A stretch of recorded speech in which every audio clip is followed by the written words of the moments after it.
பல்லாண்டு பல்லாண்டு பல்லாயிரத்தாண்டு பல கோடி நூறாயிரம்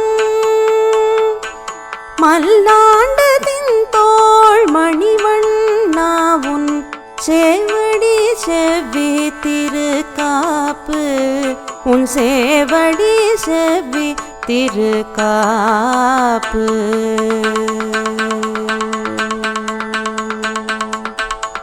அன்பர்கள் அனைவருக்கும் வணக்கம்.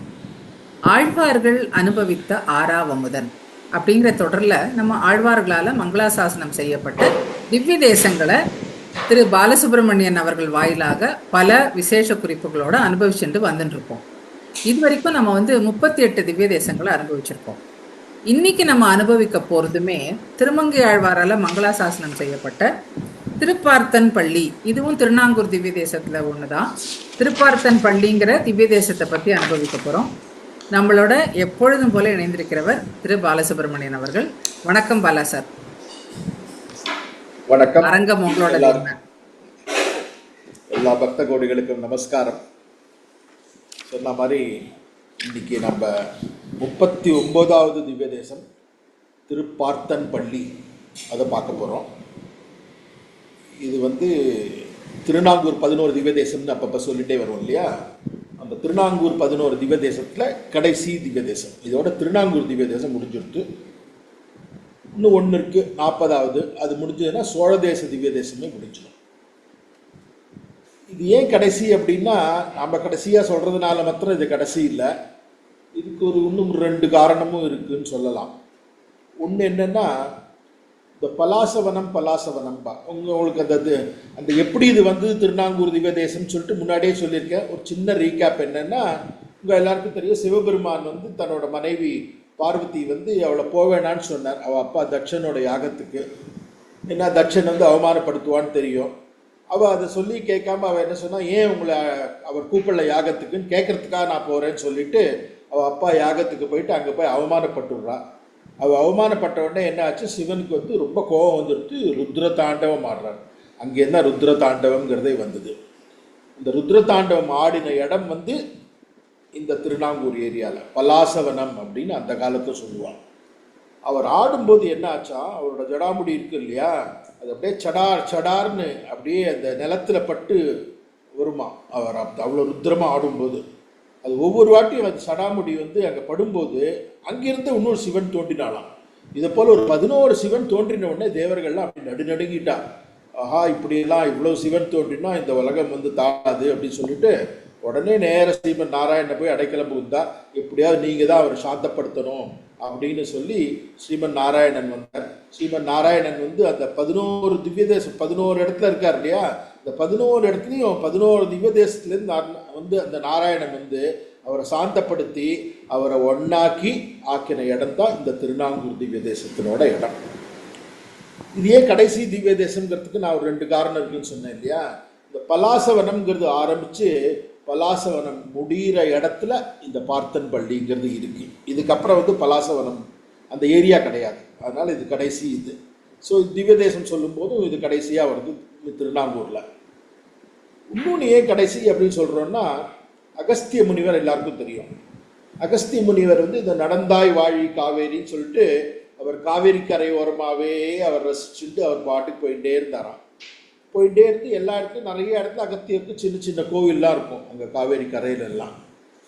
ஆனால் இந்த இடத்துக்கு வந்தவுடனே பார்த்தன் பள்ளி வந்தவுடனே அவருக்கு ரொம்ப ரம்மியமாக இருந்துதான். அந்த இயற்கை சூழலும் அந்த இடத்துலையே அப்படியே அங்கேயே ஒரு பர்ணசாலை போட்டு தவம் பண்ணலான்னு சொல்லிட்டு அங்கேயே ஒரு பர்ணசாலை போட்டு அங்கேயே தங்கிட்டாராம் கடைசியாக.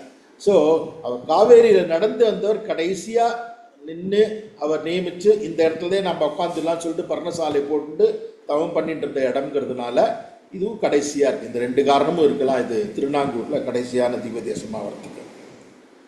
பேர் பார்த்தன் பள்ளி அப்படின்னாலே எல்லாருக்கும் தெரியும். பார்த்தன்னா யார்? அர்ஜுனன் இல்லையா? ஸோ பார்த்தன் பள்ளினாலே அர்ஜுனனோட சம்பந்தப்பட்டது அப்படின்னு தெரியும். அர்ஜுனன் இருக்கும்போது கிருஷ்ணர் இல்லாமல் இருப்பாரா? அவரும் இருக்கார். இவ எப்படி வந்தா அப்படிங்கிறதுக்கு அதுக்கு முன்னாடி இன்னும் ஒரு சில விஷயமெல்லாம் சொல்லிட்டு அதுக்கப்புறம் பெருமாள் இங்கே ஏன் வந்தார், எப்படி வந்தார் அப்படிங்கிறத நம்ம பார்க்கலாம். இங்கே பார்த்தசாரதி நீங்கள் பார்த்தீங்கன்னா இங்கே இருக்கிறவர் வந்து பார்த்தசாரதி பெருமாள் இருக்கார், இங்கே பார்த்தன் பள்ளி அவனோட சாரதி இருக்கார்.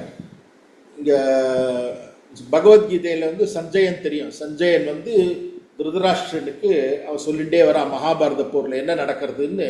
அவனுக்கு ஒரு ஊனக்கண் கொடுத்து அது மூலமாக அவன் பார்க்குறபடி எல்லாத்தையும் கொடுத்துட்டார். அவன் சொல்லிகிட்டே வரும்போது அவன் சொன்னானா, எத்திர யோகேஸ்வர கிருஷ்ணோ எத்திர பார்த்தோ தனுர்தரா தத்ர ஸ்ரீ விஜயோபூதிர் துருவாநீதிர் மதிர்மம. எங்கே கிருஷ்ண பகவான் இருக்கானோ, எங்கே அர்ஜுனன் இருக்கானோ, அங்கே வெற்றி நிச்சயம் அப்படின்ட்டானா. இது என்னென்னா திருதராஷ்டிரன் கேட்டுட்டே வந்து யார் ஜெயிப்பான்னு நினைக்கிற சஞ்சயா, யார் ஜெயிப்பான்னு நினைக்கிற சஞ்சயான்னு தொந்தரவு பண்ணிகிட்டே இருந்தாரான். எல்லாத்தையும் சொல்லிட்டு கடைசியில் சொன்னாரான், இங்கே பாரு எந்த பக்கம் கிருஷ்ணன் இருக்கானோ, எந்த பக்கம் அர்ஜுன் இருக்கானோ அந்த பக்கம்தான் வெற்றி வரும் அப்படின்னு சொல்லிட்டு வெற்றி கிடைக்கிறதுக்கு முன்னாடியே இவர் சொல்லியாச்சு சஞ்சயன். ஸோ அதை போல் ஆன இடம். இன்னொன்று நீங்கள் முக்கியமான விஷயம் பார்த்தீங்கன்னா, வைஷ்ணவாவில் வந்து 3 விஷயம் வந்து ரொம்ப முக்கியமாக சொல்லுவாங்க. ஒன்று வந்து திருமந்திரம், இன்னொன்று துவயம், இன்னொன்று சர்மஸ்லோகம். இது 3மே வந்து வெளிப்படுற க்ஷேத்திரமாக ஒவ்வொன்று இருக்கும் அப்படின்பா. இதில் நீங்கள் பார்த்தீங்கன்னா திருமந்திரங்கிறது வந்து திருமணங்கொல்லை. அங்கே தான் உங்களுக்கு நீலன் திருமங்கை ஆழ்வாராக ஆனது. நீலன் வந்து பெருமாள் அங்கே வந்துட்டுருக்கார், எல்லாம் நகையெல்லாம் போட்டுட்டு பெருமாளும் தயாரும் வந்துட்டுருக்கா. இவனை திருத்தணுங்கிறதுக்காக அந்த சமயத்தில் அந்த நூபுரத்தை கழட்டுறதுக்காக அவர் அப்படி கழிச்ச போது கலியனோ அப்படின்னு சொல்லிட்டு அவர் கேட்டு அவனோட காதில் வந்து அந்த மந்திரத்தை சொன்னார், திருமந்திரம். அதனால தான் அந்த க்ஷேத்திரம் வந்து அது அப்படியே வெளிப்பட்ட தலம் அது. ஏன்னா அவருக்கு ரொம்ப குறையா இருந்து முன்னாடி நரநாராயணனா அவரே நரனாவும் இருந்து அவரே நாராயணனாவும் இருந்து சொன்னதுனால ஒரு நல்ல சிஷ்யன் கிடைக்கலையேன்னு தாபப்பட்டுட்டே இருந்தாரா. அந்த தாபம் அவருக்கு இங்கே தீர்ந்தது. அவருக்கு ஒரு சிஷ்யன் கிடைச்சி அவர் வந்து இவனை மாற்றினார். இது ஒரு இடம். ஸோ திருமணங்கொல்லை வந்து முதல்ல திருமந்திரத்தை வெளிப்படுத்தின அந்த இடம். 2வது இடம் பார்த்தீங்கன்னா துவயமந்திரம். துவயமந்திரம்ங்கிறது என்னது? வைஷ்ணவா எல்லாருக்கும் தெரியும். அதாவது பெருமாளை வந்து சரணடையும் போது தாயாரோட சேர்ந்து சரணடையும் போது அது ஒன்று தான் நமக்கு யுக்தி அப்படின்னு சொல்லிகிட்டே இருக்கு. ஸ்ரீமன் நாராயண சரணம் சரணம் பிரபத்தியே ஸ்ரீமதே நாராயணாய நமஹா அப்படின்பா. அதுக்கு எந்த சொல்லுவார்னா, எந்த இடம் சொல்லுவார்னா திருவள்ளக்குளம். இந்த ஸ்ரீனிவாச பெருமாள் தாயாரோட சேர்ந்து இருக்கார். திருப்பதியில் பார்த்தீங்கன்னா ஸ்ரீனிவாச பெருமாள் ஒரு இடத்துல இருக்கா, தாயார் ஒரு இடத்துல இருக்கா. ஆனால் திருவள்ளக்குளத்தில் பார்த்தீங்கன்னா ஸ்ரீமன் நாராயணனும் தாயாரும் சேர்ந்து அங்கே இருக்கா. ஸோ அதனால திருவள்ளக்குளத்தில் வந்து உங்களுக்கு துவயமந்திரம் வெளிப்பட்ட இடம் அப்படின்னு சொல்லுவாங்க. அதே போல் இந்த இடத்துல வந்து சரமஸ்லோகம். சரமஸ்லோகம் என்ன எல்லாருக்கும் என்னன்னு தெரியும். சரமஸ்லோகம் என்னன்னா, சர்வதர்மான் பரித்தஜ்ய மாமேகம் சரணம் ரஜ அகம் துவாம் சர்வ பாபேபியோ மோக்ஷயிஸ்வாமி மாசுச்சஹா. பகவத்கீதையில் 18வது அத்தியாயத்தில் 66வது ஸ்லோகம் கிருஷ்ணர் சொன்னது. எல்லாத்தையும் விட்டுரு, உன்னோட எல்லா தர்மம் என்ன டியூட்டியோ எல்லாத்தையும் விட்டுரு, நீ சரணம் அட, அவ்வளோதான், நான் அவனுக்கு மோட்சத்தை கொடுக்குறேன் அப்படின்ட்டார். அது மாத்திரம் சொல்ல, மா சுச்சஹான்னு வேற ஒரு வார்த்தை போடுறார். நீ கவலைப்படாத, டவுட்டே படக்கூடாது. அவனை சரணம் அடைஞ்சிட்டா டவுட்டே படக்கூடாது. அதுதான். ஸோ அந்த மாதிரியான க்ஷேத்திரத்தை அந்த இடத்தையும் அதை வெளிப்படுத்தின இடம் அப்படி, அந்த சர்மஸ்லோகத்தை வெளிப்படுத்தின இடம் வந்து இந்த இடம் அப்படின்பா. அதுக்கு நான் அந்த பார்த்தனோட கதையை சொல்லும்போது உங்களுக்கு அது என்னன்னு சொல்லிட்டு அது புரியும். அந்த கதையை நான் அப்புறம் சொல்கிறேன் நான். ஸோ இந்த 3 ஒவ்வொரு க்ஷேத்திரத்தில் வந்திருக்கு இல்லையா. ஸோ இந்த க்ஷேத்திரம் வந்து நீங்கள் பார்த்தீங்கன்னு வச்சுக்கோ, அதாவது ஈவன் இந்த திருமந்திரமும் என்னென்னா ஃபுல்லாக சொல்ல மாட்டான், முழுசாக பூர்ணமாக எங்கேயுமே வெளியில் சொல்லக்கூடாது அப்படின்பா.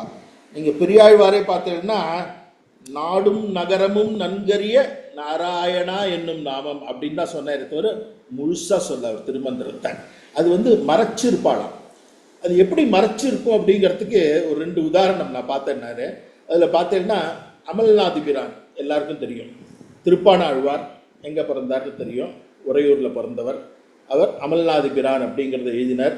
அந்த பாசுரங்கள்லாம் தேனாக இருக்கும். ரங்கநாதர் வந்து அப்படி தேனொழுக அவரை வந்து என்ன சொல்றது, திருமுடி மட்டும் ஒவ்வொரு பாதாதி கேசம் அவர் அவ்வளோ அழகாக சொல்லிட்டு இருப்பார். அதில் பார்த்தீங்கன்னா முதல் பாசுரம் வந்து அமல்நாதிபிரான் அடியார்க்கென்னை ஆட்படுத்த விமலன் அப்படின்னு சொல்லிட்டு முதல்து வரும். 2வது பார்த்தீங்கன்னா உவந்த உள்ளத்தனாய் உலகமளந்த கண்டபுர அப்படின்னு சொல்லிட்டு 2வது பாசுரம் வரும். 3வது பாசுரம் மந்திபாய் வேங்கட மாமலை அப்படின்னு வரும். ஸோ முதல்து வந்து அமலநாதிபிரான் ஸ்டார்ட் ஆகுது. 2வது உவந்த உள்ளத்தனாய் உ ஸ்டார்ட் ஆகுது. மந்திபாய் வெங்கடமலை மூணாவது ம அ உ ம மறைச்சி வச்சிருக்காராங்க பிரணவம், அது அப்படியே மறைச்சி வச்சிருக்காராங்க. அதே போல் இன்னொன்று நீங்கள் பார்த்தீங்கன்னு வச்சுக்கோ, திருவாய்மொழி எடுத்துங்க, இதையே உள்டாவாக போட்டிருக்கேன். திருவாய்மொழி பார்த்தீங்கன்னா அங்கே முதல் பாசுரம் எடுக்கோ, உயர்வர உயர்நலம் உடையவன் எவன் அவன், மயர்வர மதிநலம் அருளினன் எவன் அவன், அயர்வரும் அமரர்கள் அதிபதி அவன் அவன். உ ம அ. ஸோ இது மூணு இப்படி இருக்குது. ஸோ இதை வந்து மறைச்சி வச்சிருப்பாளா, இதை வந்து பூரணமாக சொல்லக்கூடாது அப்படிங்கிறதுனால. ஸோ இந்த மாதிரியான விஷயங்கள்லாம் நிறைய இருக்குது இந்த இடத்துல. இங்கே வந்து பெருமாளுக்கு வந்து ஆஸ் யூஷுவல் திருமங்கை ஆழ்வார் 10 பாடல் பாடியிருக்கார். திருமங்கை ஆழ்வாரோட 10 பாடல் ஒரு பாடலோடு நம்ம ஆரம்பிப்போம். கவளையானை கொம்பொசுத்த கண்ணன் என்றும் காமரு சீர் குவளை மேக மன்னமேனி கொண்டகோனேன் நானை என்றும் தவளமாடு நீடு நாங்கை தாமரையாள் கேள்வன் என்றும் பவளவாயால் என் மடந்தை பார்த்தன் பள்ளி பாடுவாளே. இது வந்து பெரிய திருமொழியில் 4வது பத்தில் 8ஆம் பாசுரம். அதில் முதல் பாசுரத்தை பாடினேன், 8ஆம் திருமொழியில் முதல் பாசுரத்தை பாடினேன். இது அர்த்தம் வந்து இதில் என்னென்னா, நாயிகா பாவத்தில் தன்னை தாயாகவும் தன்னோட மகள் இப்படி வந்து அவனையே நினச்சிட்டு இருக்காளேங்கிற மாதிரி இவர் பாடுறார். பராங்குச நாயகியோட தாயார் பாடுற மாதிரி இது அவர் பாடுற மாதிரி அந்த அர்த்தத்தில் பாடுறா. தன்னையே மகளாக பாவித்து கொண்டு தாயாராக பாவித்து கொண்டு என்னோட பொண்ணு வந்து இந்த பார்த்தன் பள்ளி எம்பெருமான் இருக்காரே, அவன் அந்த யானையின் கொம்பு, அதான் கோளையாபீடம், அதனோட அந்த கொம்பை முறிச்சிட்டு அது அடக்கின அந்த யானையும் அது முறித்த அதே கண்ணனே என்றும் குவளை மலர் போன்று மேகம் போன்று வண்ணம் போட்ட கருத்த மேனியுடைய அந்த கண்ணன் என்றும் எல்லா வெம்மையான மாடங்கள் சூழ்ந்த இந்த திருநாங்கூரில் தாமரையாள் கேள்வனுக்கு கூட இருக்கானே அவன் தான் இவனோ அப்படின்னு சொல்லிட்டு பார்த்தன் பள்ளியில் அவன் பாடியிருக்கான்னு சொல்லிட்டு அவர் பாடுறார். இது போல் ஒவ்வொரு பாட்டுமே ரொம்ப நல்லா இருக்கும். ஒரு 10 பாட்டு வேறு யாரும் இதை பற்றி பாடினது இல்லை. இருந்தாலும் ஒன்று என்ன சொல்லுவார்னா, பொய்கை ஆழ்வார் வந்து ஒரே ஒரு பாசுரத்தை தாமரையாள் கேள்வன் அப்படின்னு அவர் சொல்லியிருக்கார். அந்த இடத்துல என்னென்னா, பெயரும் கருங்கடலே நோக்குமாறு ஒன்பு உயரும் கதிரவனே நோக்கும் உயிரும் தருவனே நோக்கும் என்றான் என் தாமரையாள் கேள்வன் ஒருவனையே நோக்கும் உணர்வு. தாமரையாள் கேள்வன் அப்படிங்கிறது இந்த ஒரு இடத்துல தான். ஸோ அதனால அவர் பாண்டதாகவும் எடுத்துக்கலாம் அப்படின்பா. ஆனால் இன்னொரு பிரிவு வந்து என்ன சொல்லுவார்னா, இல்லை இது வந்து அந்த க்ஷேத்திரத்தினோட பேர் வரணும், அப்போ தான் இந்த பாசுரம் வந்து இதை போல மங்களாசாசனம் பண்ண மாதிரி ஆகும். இதில் பேர் வரல, பார்த்தன் பள்ளிங்கிற பேர் வரல. ஆனால் தாமரையாள் கேள்வன்கிறது வேறு எங்கேயுமே கிடையாது, இங்கே ஒண்டி தான் இருக்குது. அதனால் இங்கே தான் பாடியிருக்கான்னு சொல்லுவா, இல்லைன்னு சொல்லுவா. இதோ இந்த ஒரு 10 + 1 11 பாசுரம் தான் இந்த க்ஷேத்திரத்தை பற்றி இருக்குது. மீதி விஷயம்லாம் இங்கே எப்படி பெருமாள் வந்தார், ஏன் வந்தார், என்ன பண்ணினார், நிறையா விஷயம் இருக்குது. அதெல்லாம் வந்து நம்ம அடுத்த எபிசோடில் பார்ப்போம்.